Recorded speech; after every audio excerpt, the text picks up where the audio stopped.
process. But him not being there, he was kind of off, and he became pretty dependent on other people taking care of him. Okay.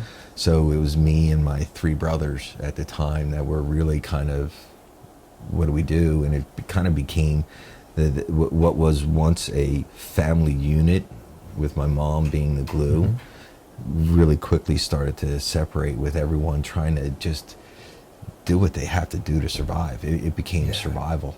And so by the time I was 15, so my mom died at 14, by 15 I was drinking alcoholically, blacking out, drinking before school.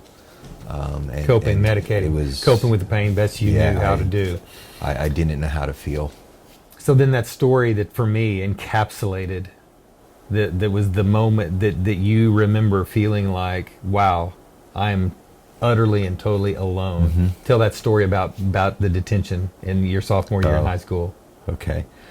So, we're talking years later.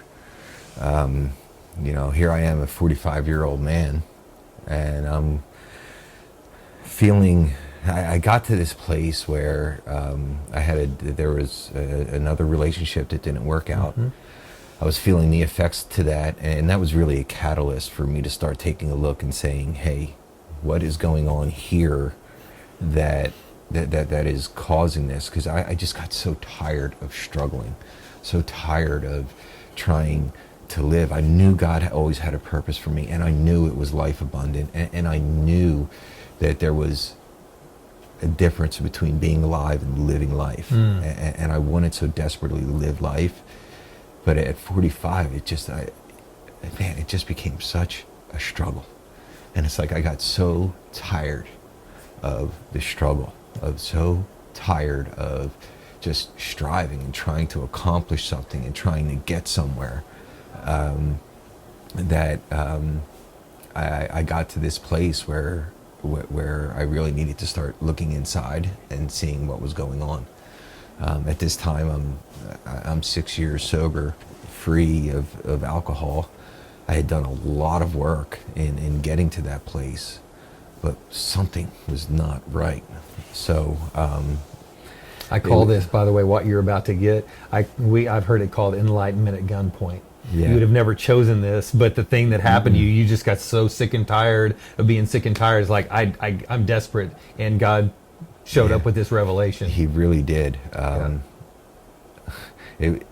tell you, I look back now, and I think God had given me opportunities to go through this pain before, and I just would not go there. But I was sitting in a room with some friends in a recovery group that I attend, and I'm telling you, Brian, out of the blue, I was just sitting there, and tears just started to come down my eyes, and I had this memory of me being in high school, probably about 6-8 months after my mom died, and I had to stay after school for a detention. I don't know exactly why, but I'm just thinking it was probably detention. That's a good good guess. Yeah, very good guess. High probability. But I had to stay after school, and I got out of that detention, and my high school is probably 3 towns away from where I live. And by the time I got out of that detention, there was no one, and here I am sitting in this room full of people having this memory, and I'm getting out of detention, and there is no one in school. I have no one to call. I was hungry because it was not out of the question for me to go to school without lunch money. Okay. Again, I just kind of lived and survived, and so I was hungry. I got out of this detention, and there's no one on the property of school. It's like a ghost town. And as I'm sitting there having this memory, I remember just wandering that school for like 3 or 4 hours alone, just feeling abandoned, discarded, like I've got no one to call, no place to go. Is there anyone out there who cares? And this is what I'm feeling 31 years later, I'm feeling what I should have felt 31 years prior. And for a high school kid, that's not just like sad. That's kind of scary. You're like, what am I going to do? Yeah. I'm hungry. I'm alone. There's nobody here. Yeah. So for about 3 or 4 hours, I wandered at school and didn't have anyone to call. My dad wasn't around. My brothers, who knows? But right around 7 o'clock, 6 o'clock at night, I remember cars starting to pour in to the high school parking lot because there was a girls' basketball game.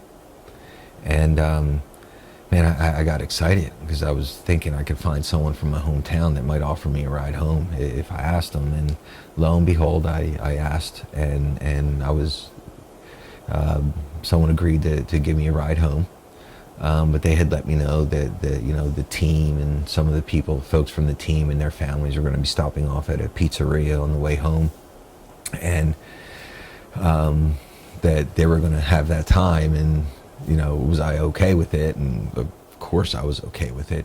And whatever. Yeah. I mean, I just wanted Beggars to get can't home. be choosers. Yeah. I just want to ride. Just wanted to go home. Mm-hmm. So in that, I stopped at this pizzeria off with them, and I remember this big long table with all the basketball players and their families, and I remember looking down that table and just seeing a very jovial, fun, families laughing, kind of like a community connection, family, belonging. Yeah. Yes. We're laughing, we're eating. Yes. We all belong around this table. Yes. And where are you? So I'm sitting on the corner of that table, looking down, and just wishing I could be a part of that. Wishing I could be a part of something like that. And I just sat there, just gripped in this. It was like almost I allowed myself to sit on the end of that table, and I allowed myself to reconfirm, dude, you're alone. You're abandoned, discarded, and you're on your own.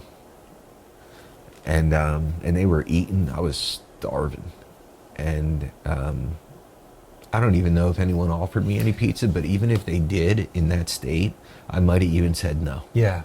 Just felt because, embarrassed. I don't belong. Exactly. That's his y'all deal. And what's fun at Tad's insult to injury, I was thinking, I remember when you told me that story, I don't think, or the first time you told it, they didn't offer you because you're kind of invisible. That was the word so I just, I did. You felt invisible. Invisible was a good word, because I just was there, like no one noticed that I was even there. And what's even worse is I finally got home, probably 9, 10 o'clock at night, and I walked into an empty house,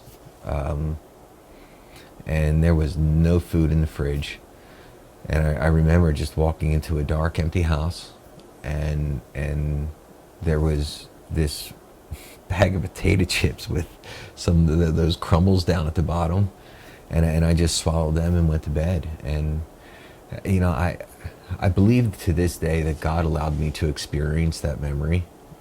I mean, to the depth of my being, to show me that one memory that I had has been what I have operated in life for 31 years. That has been at the core of my your identity. Your identity. My being it was me believing that was me, and I didn't even know it. I didn't even realize it.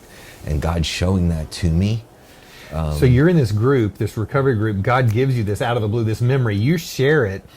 What's happened? I didn't even share it in the recovery group. Oh, it was just coming to you. It was coming to me. I was sitting over in the corner of this recovery group, going through it, crying, trying to hide in this recovery group because I didn't want anyone to see that.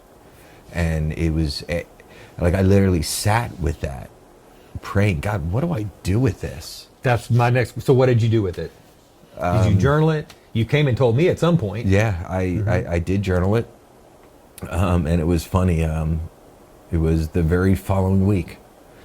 There was a guest speaker here at Cross Timbers, and that guest speaker He was from Abilene. I forget his name, but I remember he was from Abilene. And he came and gave a sermon on being mad at God. And the timing, God's timing of sharing that, allowing me to see that memory and see that identity.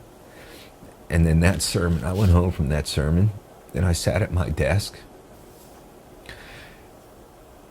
I have never cursed, yelled, screamed, and been so angry with God than I did in that moment. And I still feel it. I remember that moment where I was just like, really, God? Really?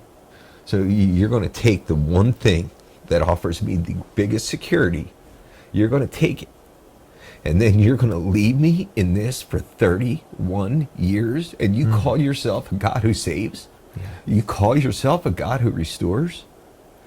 You call yourself a God who gives purpose? A father who adopts me as a son? Like, you know what? I'm tired, God. And I had this dialogue. I'm tired. Either do it or just let me go. Because I'm tired. So please, you got to bring me a purpose. And I sat in that moment, and it was as if in that moment where I'm literally cussing at God. And which, by the way, if talking to God is a